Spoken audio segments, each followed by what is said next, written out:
Hello, football fan from all over the world. It is good to have you again. Today we are going to be looking across what is in the news. It's a lot quiet today, but we're still gonna look at a few things that we can share together on this channel.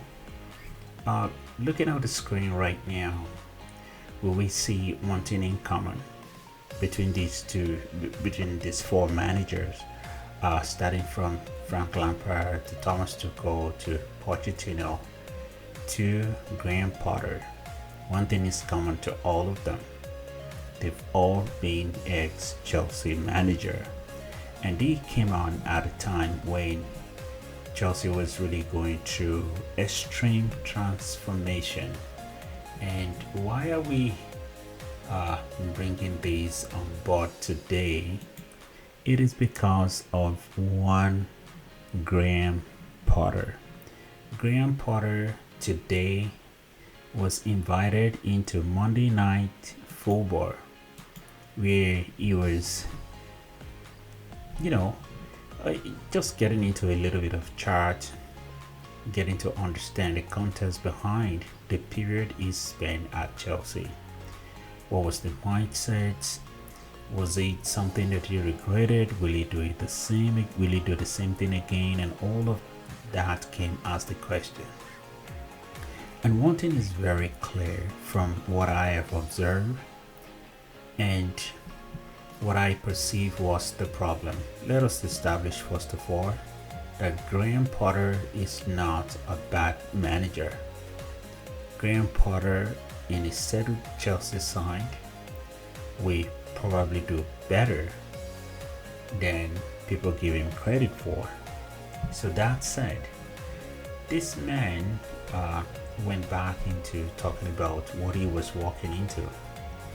He was really banking on, when owners and big personalities, very high net worth people, when they tell you they want to do any project or they have an idea of business, most of the time those ideas are only just spinning in their heads.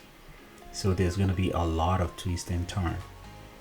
But in the case of Graham Potter, he thought that they actually meant what they are saying. And of course, football is a result game. And if we look at his result, though, its result with Chelsea wasn't as bad as we it was portrayed to be at the time. One thing that did not work in his favor is that he walked into a team that is a winning machine, and things weren't going the way it used to be, especially if you are the manager that is coming in after Thomas Tuchel. That is going to be a lot difficult. So that was what happened at that time, and then we have all this manager.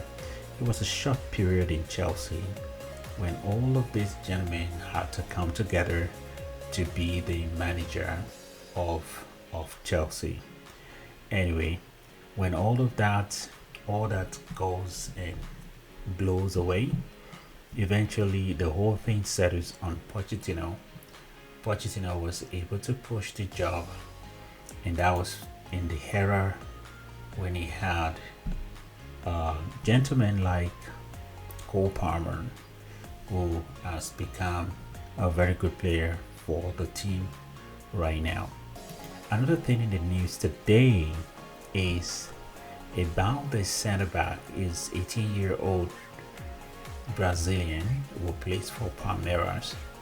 His name is Vitor Reis. The news out there has it that all the top clubs in Europe are looking at this player.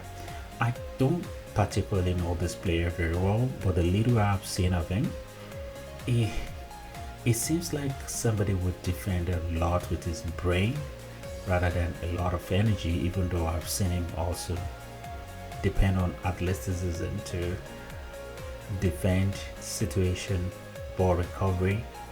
Well, it looks like somebody, I was watching him, and that reminds me of Thiago Silva. It looks like a player who is going to go in that level and be able to defend quality of defending, anticipating what players are going to do, and you're mostly right positioning.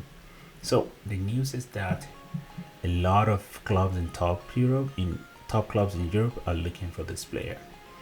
Another thing that was mentioned in the news today that I would like to just talk about Maresca is the fact that the club seems to be happy with how he's settling in and handling things that are thrown at him, and frankly speaking, it's been very impressive. So it's probably the best moment since the owners took over. The owners also realized that the pressure is a lot less when the team is winning. Fans are happy. People want to buy more merchandise. People want to come to stadium. So winning is the name of football. Anybody wants to manage the game or own a business around football, just make sure that you master what makes you win, because it's gonna make life easier for everybody and it's gonna be lovely. While we are at it, we're gonna be going to the women's side of Chelsea. MIA is gone, no problem. You have BomPastor. BomPastor has been quietly spectacular since she came to Chelsea. She's been spectacular. I've watched the brand of football the ladies play. Oh dear, very good football. And when MIAs was leaving, a lot of people thought, oh, Chelsea is going to, but no. This lady coming in is also a very good manager.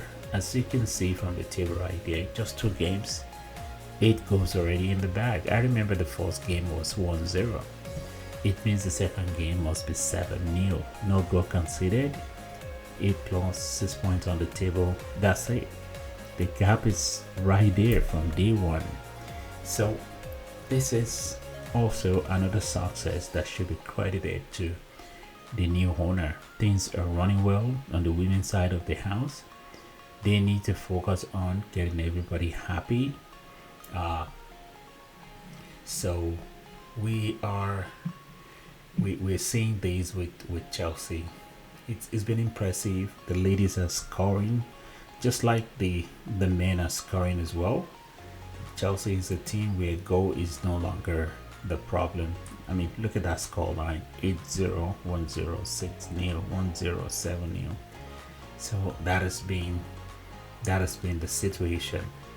At this point, we're just gonna ask some of those who come to our channel to support. Please like this video, subscribe, turn on your notification button, so that when we have new upload, you can always have a hint of it. And if you have any comments, just engage us. Put your comment in the section below, and we can have a nice conversation around Chelsea women, Chelsea men, and all of that. And the ladies are just simply having fun. This is the black jersey. I think for the men, we wonder how this is gonna look like on the men. Probably they're gonna use these in one of the Europa night. Until then, we will see you in the next one. Have a good one, everyone. Bye.